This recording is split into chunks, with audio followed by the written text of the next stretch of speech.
Stagnation in activity and a pronounced habit of procrastination kill you much earlier before your natural death. یہ دنیا خواب غفلت میں پڑے رہنے کی جگہ نہیں ہے. یہاں زندگی آپ سے آپ کی محنت اور مسلسل کوشش کا تقاضا کرتی رہتی ہے.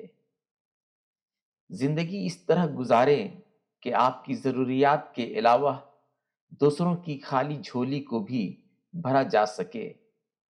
جب تک آپ اپنے اندر محنت کرنے کی طاقت نہیں جٹا پائیں گے تب تک تساہلی کے گرداب میں گھرے رہیں گے. یہ وہ جگہ ہے جہاں صرف خوبصورت خواب پلتے ہیں اور زندگی اجیرن بننے لگتی ہے. Your comfort zone creates many beautiful dreams where you live very peacefully without any distraction. But this zone completely destroys your active life forever.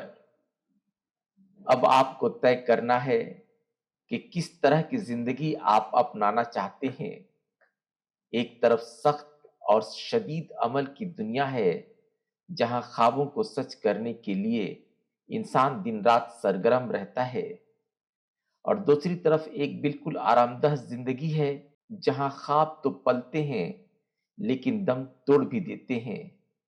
یہاں آپ کی زندگی کھانے پینے کی حد میں ہی سمٹ کر رہ جاتی ہے. ہمیں ایسی دنیا نہیں چاہیے جو ہمارے مستقبل کو سیاہی کے غار میں ڈھکیل دے. ہمیں ایسی دنیا سے کوئی رغبت نہیں ہونی چاہیے جو ہمارے خوابوں کو روند کر تعمیر ہو. ہم انسان ہیں، ہمیں قدرت نے تمام مخلوقات سے افضل بنایا ہے، پھر ہم کیوں نہ اپنی دنیا تعمیر کرنے کے لیے تگ و دو میں جٹ جائیں. اپنی محنت اور یقین کے سہارے اپنے مستقبل کو روشن بنا لیں. ابھی سے آپ تیار ہو جائیں. اپنی مستحکم طاقت اور یقین کے بل پر اپنی دنیا کی تعمیر میں جٹ جائیں. مسلسل کوشش ہی آپ کی زندگی میں حیرت انگیز انقلاب برپا کر دے گی. You are a child of nature, but you have the power to illuminate your future. So you must dedicate yourself to building your dreams.